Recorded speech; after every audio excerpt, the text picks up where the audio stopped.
बाबर आजम के लिए कॉन्फिडेंस के लिए एक अच्छी इनिंग है। उनको ये रोल सूट भी करता है। बाबर आजम ने ओवर द इयर्स जो है जबरदस्त परफॉर्मेंसेस दी हैं। ये सेंचुरी उनके कॉन्फिडेंस को बूस्ट करेगी। ये इनिंग से जो है बाबर आजम को जरूर कॉन्फिडेंस मिलेगा। ये राइट तरीका है। बहुत देर कर दी मेहरबान आते आते, लेकिन देर आए दुरुस्त आ रहे हैं आप। बाबर आजम ने धोखे कप के अंदर सेंचुरी कर ही डाली आखिरकार। बाबर आजम की इनिंग पे बात करते हैं। वीडियो सिर्फ बाबर आजम के लिए है कि अच्छा खेलें, वाइल नोइंग कि उनकी जिस तरह की फॉर्म है बिल्कुल शॉर्ट ऑफ रन्स हैं बहुत अरसे के अंदर। और T20 के अंदर भी अगर आप उनकी परफॉर्मेंसेस देखेंगे तो कोई खातिर ख्वानी नहीं। वर्ल्ड कप भी इस तरह गुजर गया। उसके बाद टेस्ट के अंदर भी पिछले 16-18 इनिंगों के अंदर उनकी कोई एक 50 भी नहीं है। तो जब एक बैट्समैन इस सिचुएशन के अंदर होता है वो अंडर प्रेशर होता है, और स्पेशली जब उसके फैंस भी चाह रहे हो, लोग चाह रहे हो कि वो परफॉर्मेंस करे, प्रेशर बहुत ज़्यादा एक टोल होता है। उसी हिसाब से ये इनिंग उनको कॉन्फिडेंस देगी। अगर इस इनिंग की थॉरली बात करें, बाबर आजम जो पिछले 6-7 साल से इंटरनेशनल में खेल रहे हैं, रेगुलर खेल रहे हैं, उस तरह की फ्लुएंट इनिंग नहीं है कि आप जाते हैं, आप चारों तरफ डोमिनेट कर रहे हैं, यू सेट द एग्जाम्पल। आप बच्चों को बताते हैं कि ये मॉडर्न डे क्रिकेट है, इस तरह खेलना है। ये वो वाली बिल्कुल भी इनिंग नहीं है। ये टिपिकल वो इनिंग है कि एक बंदा जब बहुत ज़्यादा अंडर प्रेशर हो, शॉर्ट ऑफ रन्स हो, और ये वो वाली इनिंग। अगर आप देखें कि जब 40-42 ओवर भी गुजर गए थे तब भी वो गालिबन 60 पे खेल रहे थे। उन्होंने अपनी पूरी बारी ली है इस इनिंग के अंदर, और एंड वाले जो 7 ओवर्स थे उस पे उन्होंने जो है ना इम्प्रोवाइज करना स्टार्ट किया, अग्रेशन दिखाया, और जिसमें वो पे ऑफ भी हुआ। अब इसमें कितनी उनकी क्वालिटी है, कितनी हमारी बॉलर्स की नाकामी है, ये बात पे हम नहीं जाएंगे कि बॉलिंग का कैलिबर क्या था, फील्डिंग का कैलिबर क्या था, किस किस्म के प्लान्स वहाँ पे करने थे, क्या एग्जीक्यूशन है। हम इस पे जा ही नहीं रहे हैं कि इंटरनेशनल लेवल पे और इस लेवल पे जो स्कोर हुए हैं, ये कि हम ये बात नहीं करेंगे। हम थॉरली ये बात करेंगे कि बाबर आजम के लिए कॉन्फिडेंस के लिए एक अच्छी इनिंग है।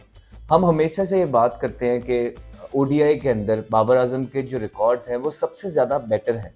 अगर आप उनकी T20 के अंदर परफॉर्मेंस देखेंगे जिसने इम्पैक्ट डाला हो, जिसकी वजह से पाकिस्तान मैचेस जीता हो, वो कम है, बहुत ज़्यादा कम है। और स्पेशली आईसीसी टूर्नामेंट्स के अंदर, क्योंकि हम जब से बड़े हुए हैं एक ही चीज़ सुनते हुए आ रहे हैं कि हमने आईसीसी के टूर्नामेंट्स के लिए टीम तैयार करनी है, टीम को प्रिपेयर करना है और वहाँ पे परफॉर्मेंसेस करनी है। और उसके अंदर जो बाबर आजम के स्टैट्स हैं वो बहुत ज़्यादा ऑर्डिनरी हैं। इनफैक्ट 1400 स्कोर जो है उनका लूजिंग कॉज के अंदर है।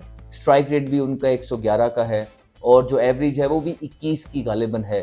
तो ये उनका वो जो जितना एक हाइप है उसको सूट नहीं करता। और फिर टेस्ट के अंदर भी आपके सामने ही है कि पिछले 16 इनिंगों में, 17 इनिंगों में एक भी उनका 50 नहीं था, नहीं है अभी तक। और ओडीआई एक ऐसा फॉर्मेट है जो जिसमें उनकी परफॉर्मेंसेस पे ग्रिप है। वो ये क्रिकेट सबसे ज़्यादा अच्छी खेलते हैं। उनको लगता है कि मुझे जो लगता है पर्सनली, मुझे लगता है कि उनकी जो बैटिंग स्टाइल है, क्योंकि उनके पास मुझे लगता है कि लिमिटेड एबिलिटीज़ हैं, वो उससे बाहर निकलते ही नहीं हैं। ना T20 के अंदर, टेस्ट में कुछ चीज़ें हैं, जब स्पिनर आता है टेक्निकल फॉल्ट्स हैं, लेकिन ओडीआई के अंदर उनके पास टाइम भी होता है, वो टाइम ले भी सकते हैं। ठीक है, उनको ये रोल सूट भी करता है बिकॉज कोचिंग स्टाफ भी जो होता है वो ओडीआई के अंदर स्पेशली, क्योंकि चीज़ें तो बहुत ज़्यादा मॉडर्न हो रही हैं, लेकिन ओडीआई के अंदर फिर भी आपको एक प्लेयर ऐसा चाहिए होता है जो एक एंड को संभाले रखे, जोड़े रखे। और आई थिंक बाबर आजम ने ओवर द ईयर्स जो है इस ओडीआई के अंदर ज़बरदस्त परफॉर्मेंसेस दी हैं। फिर एक तबका है वो कहता है कि आपकी जो परफॉर्मेंसेस हैं, जो आपने पिछले 3-4-5 साल से कर रहे हैं, उसमें मोस्ट ऑफ द परफॉर्मेंसेस जो आपकी हैं वो B-C-D-E टीम्स के खिलाफ हैं।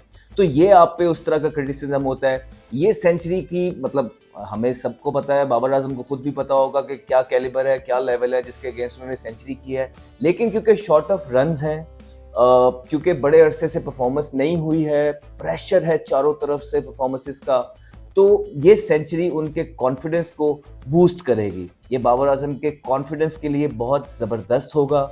और जिस तरह पहले 50 ओवर, पहले जो अपना 50 था, स्टेडी खेले, 2-3 चौके लगाए, गालिबन एक राणा ने जो है ना मुंह में इधर कर दिया, एक इधर मुंह में दे दिया, इधर चौका मारा, बाकी भाग के उन्होंने अपने रन्स किए। और यही होता है, ये राइट तरीका है, क्योंकि जब आपके रन्स नहीं आ रहे होते हैं आपको वहाँ पे फंसना है, वहाँ पे टाइम लेना है।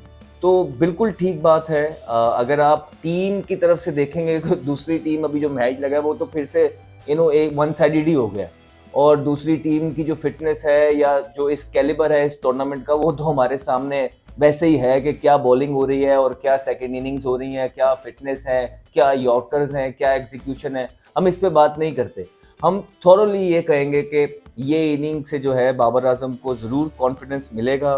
कुछ आज ज़बरदस्त शॉट्स मारे हैं, एंड में आके जो उन्होंने एग्रेशन दिखाया है और जिस तरह अपनी सेंचुरी की तरफ गए हैं और स्ट्रगल किया थ्रू आउट, ये जो सेंचुरी थी उसमें ये जो हसल थी उनकी, ये चीज़ें काम आती हैं। उन्होंने फंस के खेले हैं, शुरू में उन्होंने अपना टाइम लिया है। आई थिंक ये राइट तरीका था बाबर आजम का खेलने का, क्योंकि शॉर्ट ऑफ रन्स हैं। आप जो बंदा शॉर्ट ऑफ रन्स होता है आप उससे आते साथ ही एक्सेलरेशन एक्सपेक्ट नहीं करते हैं, क्योंकि वो पहले उसकी कोशिश होती है वो अपने लिए खेले, वो अपने स्कोर करे। और ये चीज़ हम बारहा इनके बारे में डिस्कस भी होती रही है। लेकिन जो दूसरा 50 था गालिबन 40 ओवरों के बाद, वो उन्होंने बड़ा ज़बरदस्त किया और उनके स्लॉट्स में उनको बॉल मिलते रहे। जो वो शॉट मारना चाह रहे थे बॉल भी वहीं उनको मिलता रहा और उन्होंने उसका भरपूर फ़ायदा उठाया।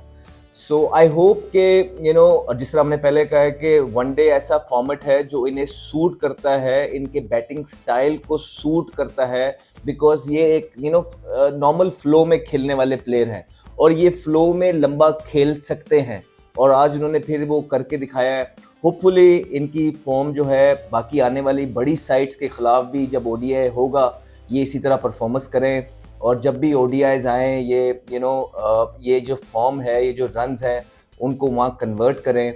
अब इस सेंचुरी का इनको कितना फ़ायदा होता है आगे आने वाली टेस्ट सीरीज़ में, ये तो वक्त ही बताएगा। Because on the other and जिस नंबर पे ये खेलते हैं टेस्ट क्रिकेट में, इंग्लैंड आ रही है, कामरान गुलाम 2 सेंचुरियाँ कर बैठे हैं, और कामरान गुलाम की जो फॉलोइंग है और जो पूरे पाकिस्तान से वाज़ेह हैं वो ज़ोरों शोर से उठने लग गई हैं, क्योंकि ये बड़ा इंपॉर्टेंट नंबर है, नंबर 4 का। और इंग्लैंड के अगेंस्ट हमें इन फॉर्म बैट्समैन चाहिए कि जो कि प्रॉपर तरीके से इन फॉर्म है और जिसने परफॉर्मेंसेस की भी हैं, स्पेशली इतने ज़्यादा फेलियर्स के बाद।